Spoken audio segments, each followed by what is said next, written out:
Baik teman-teman, di sini saya akan menjawab pertanyaan dari Kakak Mercy yang berbunyi, kira-kira bagaimana cara kita mengantisipasi dan mengestimasi terjadinya ketidakpastian tersebut dan bagaimana solusi terbaiknya. Nah teman-teman, sebelumnya kita harus ketahui dulu apa sih yang menyebabkan ketidakpastian pengukuran atau faktor apa yang menyebabkan ketidakpastian pada pengukuran. Nah, ketidakpastian pada pengukuran pertama dikarenakan oleh tindakan manusia atau kita yang melakukan pengukuran, di mana manusia sendiri bisa melakukan kesalahan sehingga hasil pengukuran pun menjadi tidak sempurna. Faktor yang kedua yaitu alat yang digunakan untuk melakukan pengukuran juga kadang bermasalah atau sering terjadinya kesalahan yang tidak dapat kita duga. Dan yang ketiga, faktor lingkungan. Nah, dari ketiga faktor tersebut teman-teman, kira-kira bagaimana sih solusi terbaik atau cara terbaik yang dapat kita lakukan untuk mengantisipasi ketidakpastian? Nah, solusi atau cara terbaik yang dapat kita gunakan, yang pertama, pengukuran berulang teman-teman, dimana saat kita melakukan pengukuran, kita harus lakukan pengukuran berulang. Itu difungsikan untuk mendapatkan nilai yang mendekati nilai sebenarnya. Dan yang kedua, mengurangi ketidakpastian. Dan yang ketiga, memverifikasi kebenaran hasil. Nah, solusi yang kedua, sebelum kita melakukan praktikum, melakukan pengukuran atau pada praktikum, kita harus mengecek dulu apakah alat yang akan kita gunakan tersebut bisa digunakan atau tidak, atau apakah rusak atau tidak teman-teman. Dan solusi yang ketiga, saya ambil contohnya ketika kita melakukan praktikum kemarin. Sebelum kita melakukan praktikum kan kita tidak mengetahui sih bagaimana sih cara kita menggunakan alat-alat yang ada di laboratorium. Nah, di situ ada kakak-kakak aslab yang akan membantu kita. Nah, kakak-kakak aslab ini teman-temannya akan membantu kita memahami bagaimana sih cara kita menggunakan alat-alat tersebut, atau bagaimana cara kita memahami teknik pengukuran yang benar. Dan solusi yang keempat, kita bisa melakukan pengukuran di lingkungan yang stabil untuk mengurangi pengaruh suhu, kelembaban, dan tekanan. Kita bisa lakukan pengukuran itu di lab dengan pengendalian suhu jika diperlukan. Baik teman-teman, mungkin hanya itu saja jawaban dari saya. Sekian dan terima kasih. Baik, perkenalkan saya Lidi Dayanojo. Di sini saya mewakili kelompok kami akan menjawab pertanyaan dari Kakak James. Nah, di sini Kakak James memiliki dua pertanyaan, yaitu pertanyaan yang pertama, bagaimana cara atau aturan dalam menentukan angka penting?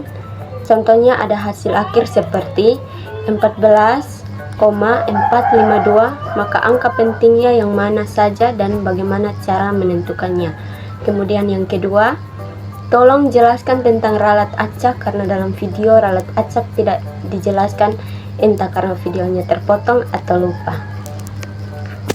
Baik, untuk pertanyaan yang pertama, berikut adalah saya akan menjelaskan lebih dulu aturan untuk menentukan angka penting.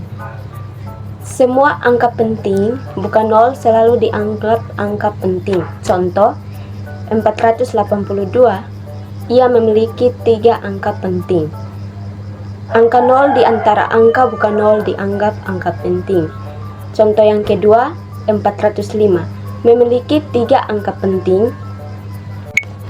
Kemudian contoh selanjutnya, 50,02, ini memiliki 4 angka penting. Karena angka 0 di awal suatu bilangan desimal dianggap angka penting. Kemudian contoh selanjutnya, 0,0032 memiliki 2 angka penting, yaitu 3 dan 2. Mengapa demikian? Karena angka 0 di akhir suatu bilangan desimal dianggap angka penting. Kemudian contoh selanjutnya, 2,300 ini memiliki 4 angka penting. Contoh selanjutnya, 0,450 memiliki 3 angka penting. Mengapa demikian?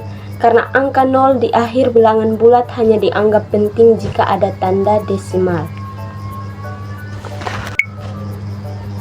Nah, tadi pertanyaan dari kakak James itu menentukan angka penting dari 14,452. Nah, bilangan 14,452 memiliki angka bukan 0 dan angka 0 tidak muncul. Sehingga 14,452 memiliki 5 angka penting, yaitu 1, 4, 4, 5, dan 2. Jika kita ingin membulatkan ketiga angka penting atau aturan pembulatan itu berlaku, maka 14,452 itu dapat dibulatkan menjadi 14,5 karena angka keempat adalah 5, sehingga angka ketiga dibulatkan ke atas, maka jika dibulatkan keempat angka penting, maka 14,452 menghasilkan 14,45. Angka terakhir yang dipertahankan adalah 5. Demikian jawaban untuk pertanyaan yang pertama. Kemudian di sini saya akan menjawab pertanyaan yang kedua dari kakak James, yaitu ralat sistematis dan ralat acak. Ralat sistematis adalah jenis kesalahan yang memiliki pola tetap dan dapat diprediksi. Misalnya, kesalahan yang terjadi akibat ketidaktepatan kalibrasi alat ukur atau kesalahan dalam prosedur pengukuran. Nah, ralat sistematis akan mempengaruhi semua pengukuran yang dilakukan dengan cara yang serupa, sehingga mempengaruhi hasil akhir secara konsisten, yaitu ralat sistematis dan ralat acak.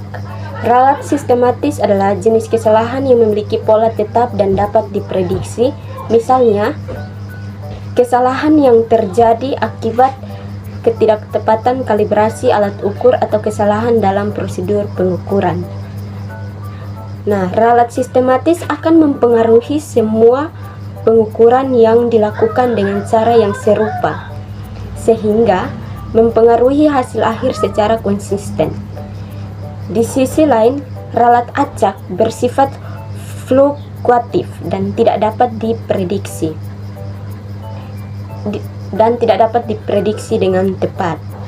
Ralat acak ini biasanya disebabkan oleh faktor lingkungan yang tidak dapat dikontrol atau ketidaksempurnaan kecil dalam alat ukur atau teknik pengukuran. Demikian jawaban dari saya. Sekian dan terima kasih. Halo teman-teman semua, perkenalkan saya Jumita Nelius. Di sini saya akan mewakili kelompok 3 untuk menjawab pertanyaan dari kakak Grace. Bunyi pertanyaan: bagaimana perbedaan jenis ralat sistematis dan ralat acak yang mempengaruhi proses perambatan ralat dalam pengukuran yang lebih kompleks? Nah, perbedaan antara ralat sistematis dan ralat acak adalah ralat sistematis merupakan jenis kesalahan yang memiliki pola tetap dan dapat diproduksi. Misalnya, kesalahan yang terjadi akibat ketidaktepatan kalibrasi alat ukur atau kesalahan dalam prosedur pengukuran. Sedangkan ralat acak itu bersifat fluktuatif dan tidak dapat diprediksi dengan tepat. Nah, dalam ralat acak ini biasanya disebabkan oleh faktor lingkungan yang tidak dapat dikontrol atau ketidaksempurnaan kecil dalam alat ukur atau teknik pengukuran. Jadi dalam perambatan ralat pengukuran yang kompleks, ini mengacu pada cara di mana ketidakpastian yang ada dalam tahap pengukuran akan selalu mempengaruhi hasil akhir secara keseluruhan. Mungkin itu yang dapat saya sampaikan. Terima kasih. Baik teman-teman, di sini saya akan menjawab pertanyaan kedua dari Kakak Grace dengan bunyi pertanyaan: mengapa penting untuk memahami dan meminimalkan perambatan ralat dalam eksperimen untuk mendapatkan hasil yang lebih akurat? Teman-teman perlu diketahui bahwa perambatan ralat sendiri adalah istilah yang digunakan untuk menggambarkan bagaimana kesalahan atau ralat dalam suatu pengukuran atau perhitungan dapat mempengaruhi hasil akhir, terutama ketika melibatkan variabel atau operasi matematika. Nah, jadi, untuk memahami dan meminimalkan perambatan ralat dalam kegiatan eksperimen sangatlah penting, dikarenakan untuk memperoleh data yang lebih akurat. Ada juga beberapa alasan yang mendukung, yaitu satu, meningkatkan keakuratan data.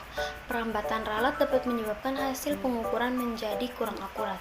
Nah, ini jika ralat ini tidak dipahami atau diminimalkan, maka data yang akan dihasilkan tidak mencerminkan kondisi yang sebenarnya, sehingga kemungkinan salah interpretasi atau dapat meningkatkan kesalahan dalam pemahaman. Yang kedua yaitu menyediakan analisis yang dapat dipercayai. Ketelitian hasil eksperimen sangatlah bergantung pada pengendalian ralat. Jika ralat dibiarkan tanpa diperhatikan, maka kesimpulan yang ditarik dari eksperimen bisa terjadi kekeliruan yang diakibatkan dapat berdampak negatif pada aplikasi dari pengembangan ilmu yang lebih meningkat. Alasan yang ketiga yaitu menghindari kesalahan besar pada tahap berikutnya. Nah, dalam banyak eksperimen, hasil dalam satu tahap yang digunakan untuk langkah berikutnya. Jika ralat tidak terkendali, maka kesalahan awal dapat diperbesar di tahap berikutnya atau tahap selanjutnya, yang dapat menyebabkan efek domino pada seluruh proses penelitian. Yang dimaksud dengan efek domino sendiri yaitu mengacu pada situasi di mana kesalahan kecil pada bagian dari eksperimen dapat menyebabkan serangkaian kesalahan lain pada tahap berikutnya dalam kegiatan eksperimen. Alasan yang keempat yaitu meningkatkan reproduksibilitas eksperimen. Nah, eksperimen yang hasilnya dipengaruhi oleh perambatan ralat ini sulit untuk diproduksi oleh peneliti lain. Dengan memahami dan meminimalkan perambatan ralat, maka kegiatan eksperimen menjadi lebih baik atau hasil eksperimen menjadi lebih baik dan dapat diverifikasikan atau dapat diproduksi oleh peneliti lain atau para pihak lain. Alasan yang kelima ya teman-teman yaitu mengoptimalkan pengambilan keputusan. Hasil eksperimen sering digunakan sebagai dasar untuk pengambilan keputusan data yang tidak akurat akibat perambatan keputusan yang salah yang berdampak pada implementasi atau hasil akhir dari suatu proyek.